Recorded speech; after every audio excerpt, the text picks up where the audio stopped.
Hello, and welcome to another day, another creation. Today we are looking at January 4th, 2023. I actually had two creations for this day, and it really took me a minute to decide which one I wanted to do because both are so good. But this one is just calling for me. We've been talking about change and the grief that comes with change, but I also wanted to touch upon, I don't like using the word sacrifices, but kind of best describes it. There's a lot of things we have to let go of or give up to be able to grow and expand, and that can be the hardest part of it all. I'm currently working on letting go of some just personal habits, but prior I had to let go of a lot more. I let go of, I really want to say, about 90% of the people in my life. Wow, that sounds so crazy, but did it all happen at once? Not necessarily, but it happened within a time frame. I would say 2 years is like the magic number, so 1 to 2 years, and it happened in layers. It kind of happened from the outermost layer to the innermost layer and to myself. It's really hard to do because there's a lot of backlash, because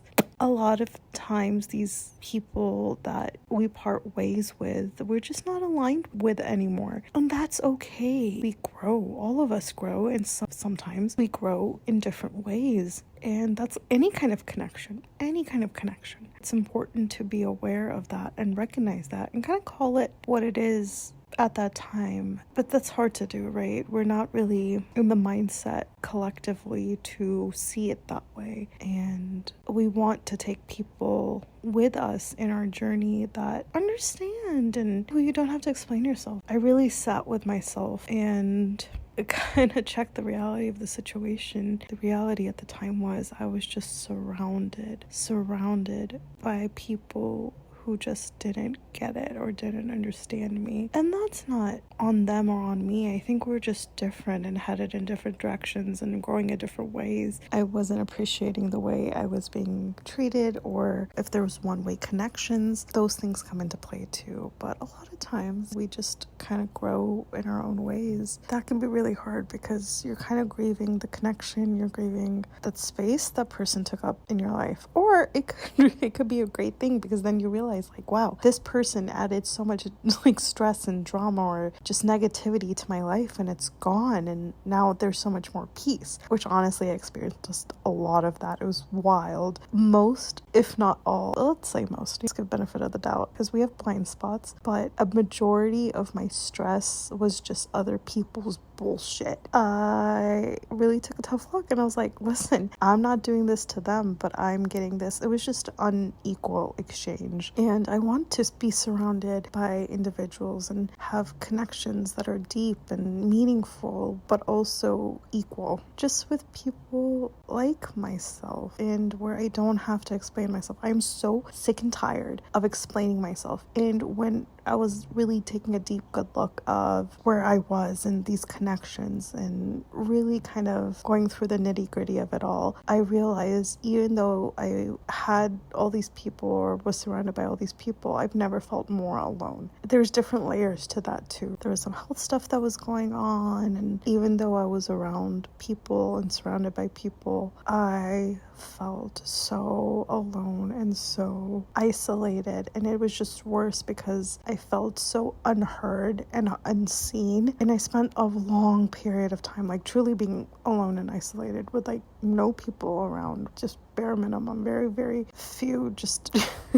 when I say I Marie Kondoed my life, I mean in every way possible. It was such an intense process. It's a part of the journey, and I feel like that's also a part that I haven't really heard much about, but it's a very, very important part. People can make or break your experience. They really can. And that's on us. We have to choose on who we let into our space and give our time and energy to to because it's so precious. Granted, there are moments and situations to where you can't control it and you're kind of stuck with the person or people, but then I think, and what I've done in those situations, I can only really speak from experience, and I'm still working on this, like set up extreme, like really strong boundaries and maintaining boundaries, because when you set boundaries with a connection that has been a certain way for a long period of time, you have to keep reinstating those boundaries. And this whole process is really tiring and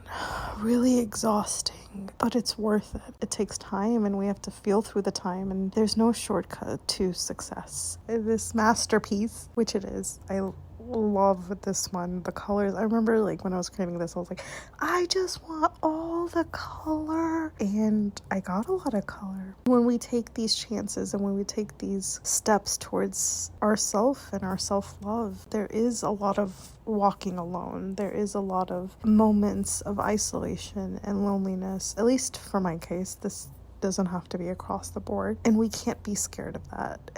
It's kind of just leaning into it, because it's where we learn the most about ourselves. It's where we learn what we want, what we don't want, what serves us, what doesn't serve us, and we get a clearer picture and understanding of who we are. Little rainbow light coming from a UFO that says wild style. Don't be scared to walk alone. Daily self-love. Going into this couch. I love me some couch time with the people I love. In my head, I heard, pivot, from Friends. And over here, in the bottom right corner, we have a little book. A thick book. That's what I was going to say. Volume 8.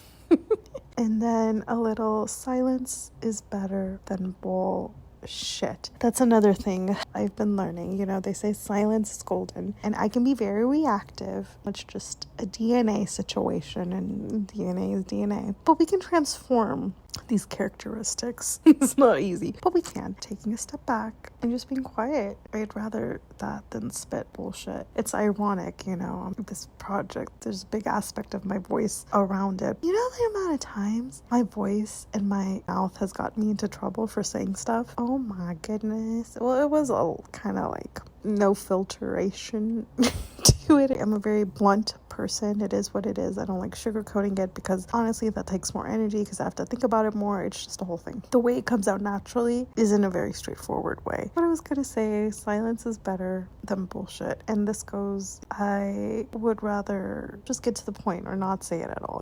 Don't give me some excuse, don't give me some BS. I don't want to hear it. I really don't. It is what it is. I'm kind of stepping out of this intense healing journey, and it's been a limbo phase for about 5 years now, I think. I don't know. I've freaking lost count. I've really tightened my group of people, all the ones close to me, I love and adore. I'm so anxious about stepping out of limbo. That means interacting with people more, and that just I'm really nervous about that. I have a better understanding of what works and what doesn't, so I think I can better discern red flags instead of finding out later on or hoping. My issue is I see the potential in people. I'm like, wow, this person can be so much, can do so much, and I think this is a common thing. I feel it, I see it, and I don't know, I would make excuses. There's this quote or this saying about if somebody shows you who they are,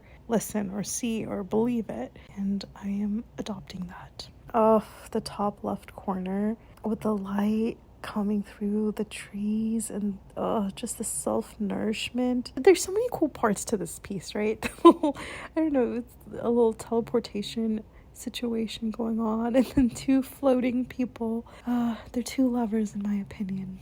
Wow, this is such a cool piece. I could just stare at it. I mean, I am.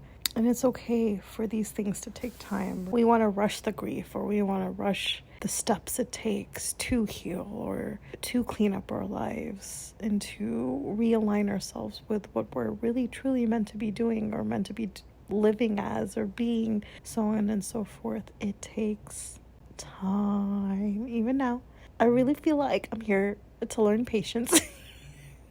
Practice it. We've come a long way with the patience aspect. It takes a minute. It takes time and to really truly reconstruct your life, it's got to be around 2 years. Maybe less, maybe more. I really think it depends on the person and the intensity and the depth of how much there is to kind of reconstruct. But it is possible. And in the grand scheme of things, if you look at your life at whole, you're meant to live X amount of years. If you take 2 years out of that to rebuild your life and rebuild your foundation, give yourself self-love, that's an investment within yourself. The best investment we can make is ourselves, because then afterwards, when we step out of it, we have a better quality of life because we went through all that. This is just my humble opinion, if you will. Flow with the inner intuition, flow with the heart, but also be realistic and rational about things. Like, think them out, really put thought and awareness is extremely important in all of this. We have to sit with it, really think about it, not make rash choices, not make rash decisions. It's so crazy. Wow. Don't be scared to walk alone. Even now, like, I get moments where I'm like, oh my God. But then I remind myself, like, girl, if you could do the last 5 years, you good, we good. But it's still scary because the unknown is scary.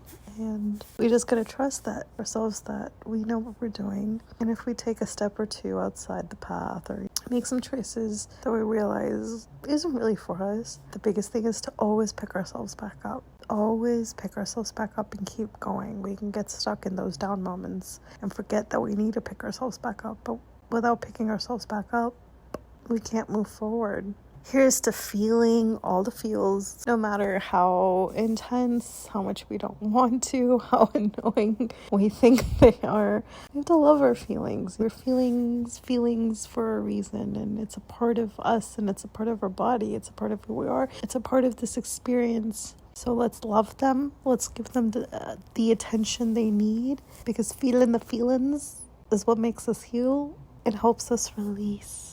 I actually heard something this morning. They were talking about how we're the only mammals that don't release our emotions or don't have like a release for our bodies, and other people do. And it can be as simple as just like shaking the body, dancing, movement, creation. Creation is another way, but I believe they should all be done, and movement should definitely be happening. Here's to knowing that everything we need is within us, and we don't have to be scared to be alone because we have ourselves. And how lucky are we for that? Yes.